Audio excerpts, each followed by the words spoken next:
Flight में बैठी सोनिया की नजर अचानक से सामने की सीट पर बैठी एक महिला पर जा टिकी। उसे उम्मीद तो नहीं थी कि सुधा इस तरह फ्लाइट में सफर कर सकती है। फिर भी ध्यान से देखने पर उसे यकीन हो गया कि वो सुधा ही है। कॉटन की साड़ी पहने हुई थी, लेकिन बहुत सलीके से, आंखों पर पतले फ्रेम का चश्मा।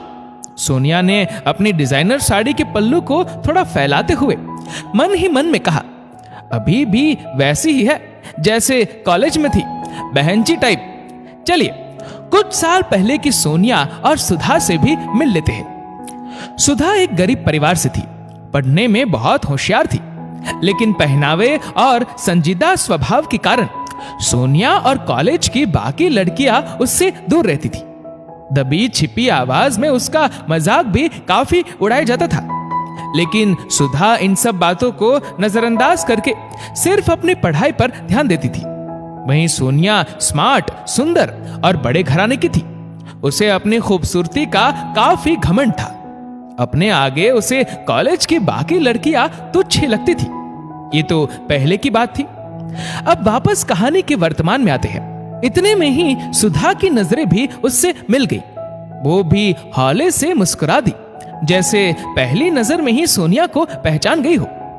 सोनिया के मन में सुधा के बारे में जानने की जिज्ञासा हो रही थी कि ये इस फ्लाइट में किस काम से जा रही है, क्योंकि सोनिया के हिसाब से फ्लाइट में सफर करने की हैसियत सुधा की तो नहीं थी। उससे रहा नहीं गया, तो वो सुधा की पास वाली सीट पर हो ली और पूछ बैठी, सुधा तुम नागपुर क्यों जा रही हो? सुधा ने बड़ी सौम्यता से कहा, वहां मेरी पोस्टिंग हुई है, इसीलिए जा रही हूं। और तुम? सोनिया ने गर्व से गर्दन झटकते हुए कहा, मेरे हस्बैंड को वहां इंजीनियरिंग की पोस्ट मिली है, अब मैं भी वही रहने वाली हूं। सुधा फिर हौले से मुस्कुरा दी। सोनिया सोच रही थी, जरूर सुधा को किसी सरकारी टीचर की पोस्ट मिली होगी। एयरपोर्ट पर उतरकर दोनों ने अपना लगेज लिया और आगे बढ़ी। सोनिया ने देखा कि 3-4 लोग फूलों का गुलदस्ता लिए किसी का इंतजार कर रहे हैं। वो ठगी से रह गई जब उन लोगों ने सुधा के पास आकर नम्रता से झुककर संबोधित करते हुए कहा, वेलकम मैडम, इस शहर में आपका स्वागत है, हम आपको रिसीव करने आए हैं। सुधा ने भी हल्की मुस्कान के साथ गुलदस्ता स्वीकार किया। सोनिया हतप्रभ सी ये सब देख रही थी।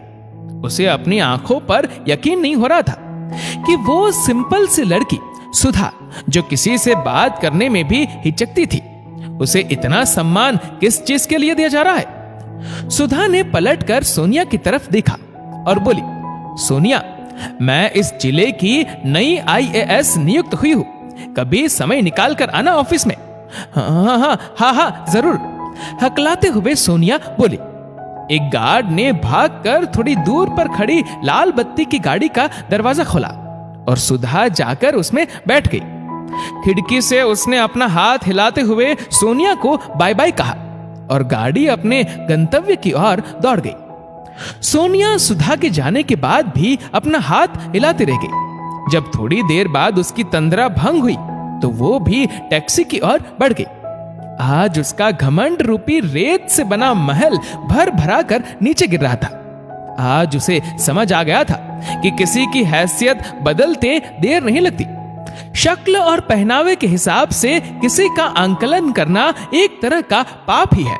दोस्तों, इस वीडियो को लेकर आपकी क्या राय है, नीचे कमेंट करके जरूर बताएगा। और अगर आपको वीडियो अच्छा लगा हो तो इस वीडियो को लाइक करेगा, शेयर करेगा ज्यादा से ज्यादा लोगों तक, और ऐसे ही और भी इंस्पिरेशनल वीडियोस के लिए सब्सक्राइब करें हमारे यूट्यूब चैनल को और फेसबुक पर फॉलो करें हमारे पेज को। धन्यवाद।